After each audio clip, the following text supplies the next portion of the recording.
Հայերի ու բոլոր ազգերի տարբերությունները գիտեք որն է, ժողովուրդ ջան։ Ամբողջ աշխարհում բունտ են անում, ցույց են անում, մարդիկ իրենց կառավարությունների դեմ, իրենց ղեկավարների դեմ միտինգներ են անում մենակ նրա համար, որ իրենց կյանքը մի քիչ լավանա։ Հայաստանում, երբ որ ամեն ինչ լավանում է, բունտ են անում, թեխի լավացել։ Հիմա Երևանում այս տրանսպորտը որ փոխեցին, հա սպասում են, լավ, դե ասում ես լավ, երևի մի շրջանակ կանցնի գնա։ Հիմա անգաս միտինգ են անում, թեխի եք 100 դրամ վճարում։ Էլ չեմ ասում են Հայկ Մարությանի մասին չեմ ուզում խոսեմ։ Ուղղակի ուզում ասեմ են մարդիկ, որ 100 դրամը չեն, 100 դրամ են վճարում, եւ չեն ուզում 150 վճարեն։ Մի քիչ սրիկայություն են անում։ Անարդար է, բացատրեմ ինչի։ Հա հիմա կասեք, բա ինչ ես ասում, բա թանկա 150 դրամ, լավ, համաձայն եմ, թանկա, բայց տրանսպորտը Երևանում 100 դրամը 1996-7 թվականներից 96-97 թվականներին մարդու մեկ ամսվա աշխատավարձ եղել է մաքսիմում 10,000 դրամ։ Դեռ 2000-ականներին մենք հազիվ գործ էինք ճարում 500 դրամ օրեկան 13 ժամ, 14 ժամ աշխատելով 500 դրամ, ընդամենը 500 դրամ օրավարձով էինք աշխատում։ Եվ եթե հիմիկվա գումարով նայենք, փաստորեն պարզվում է, մենք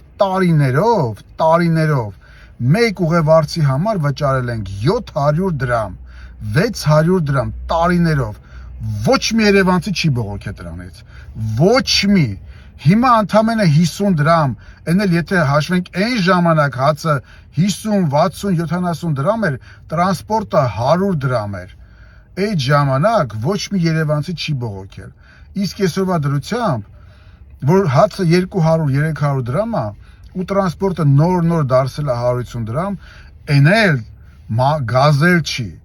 Ոչ մի երևանցի չբողոքեց, որ սովետական միությունից մեզ բաժին հասած ավտոբուսները, տրոլեյբուսները, տրամվայները իրենց պարկերով, ինստիտուտներով քարուքան դարեցին, ավիրեցին ուղղակիորեն ու Երևանը դարձեցին գեղ իրենց գազելներով, ոչ մի երևանցի չբողոքեց։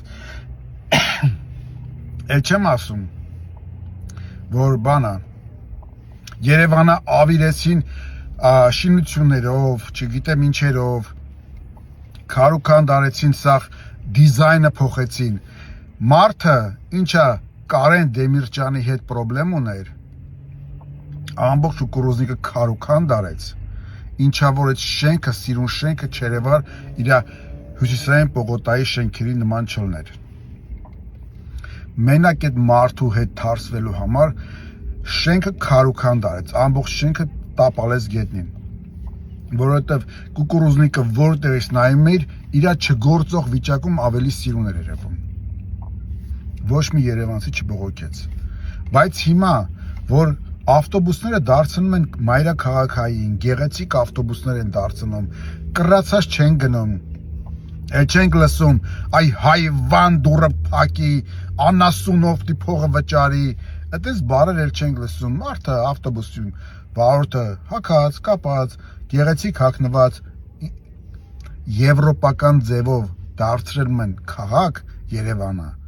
Ինչ որ մարդիկ հələ բունտ են անում, մի հատ էլ ասում պրովոկատոր է, ինքը 150 է վճարում, դրա հետ գործ չունեք։ Այն մարդիկ, ովքեր չեն վճարում այդ 150 դրամը, իրանք ատում են իրանց քաղաքը։ Իսկ ովքեր որ վճարում են, սիրում են մեր Երևանը։ Այն որովհետև հիմա այդ գումարը գնում է Երևանի բյուջեն, ձեր սեփական քաղաքի բյուջեն է գնում, ու դուք եթե չեք վճարում, տարիներով տվել եք այն մարդկանց, ովքեր որ լափել են ու ձեզ թալանել են, գծատերերին։ Հիմա Երևանի բյուջեն է գնում։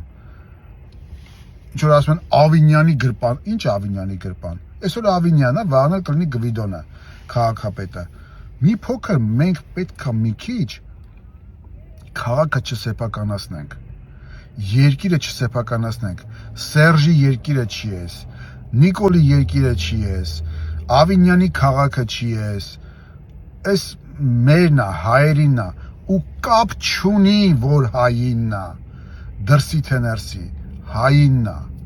ու բոլորի սիրտն է ցավում այդ քաղաքի համար, ու չեմ կարծում, որ 150 դրամը, որը նույնիսկ հիմա պերաշկու փող չի,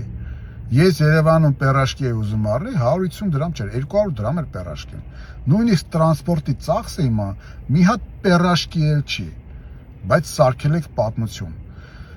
Ոչ մի երևանցի չեմ լսել, որ գոհանա, որ Երևանում մանկապարտեզները անվճար են։ Իսկ դու գիտեք, որ հատուկենտ քաղաքներ են աշխարհում, որ մանկապարտեզը անվճար է։ Իսկ մանկապարտեզը դա բավական թանկ հաճույք է, որ դու քո 2, 3, 4, 5 տարեկան երեխային կարող ես տանել թողել ինչ-որ միտեղ եւ 8 ժամ, 9 ժամ թողել միտեղ ու գնալ հանգիստ քո գործով, աշխատանքով, չգիտեմ, ինչ-որ մի բանով եւ երեխատ ապահովա, կուշտա ու անվնաս է։ Աշխարհում շատ քիչ տեղեր կան, որ անվճար է դա։ Որտեղ որ կա, դա բավական թանկ հաճույք է, որտեղ քո երեխայի պատասխանատվությունը իրանց վրա է։ Երևանում կարծես դա ցել պետք է լիներ։ Այդ գումարները որտեղից է գոյանում, ոչ մեկի վեճը չի։ Ու այնքան բան կա Երևանում, որ անվճար է եւ չի մտածվում։ Դե հա, բնականաբար տարբեր տեղերից այդ հարկերը հավաքվում են, բայց ուզում ասեմ, որ այդ հարկերը, որ կուտակվում են, այնուամենայնիվ Երևանի բյուջեի մեջ է գնում։ Էլ գծատերերինը չի, էլ չգիտեմ, թոխմախի մհեր, գվիդոնի, չգիտեմ ինչ, իրանցը չի, Երևանինն է, մերն է։ Գոնե մի քիչ Երևանը սիրել է պետք։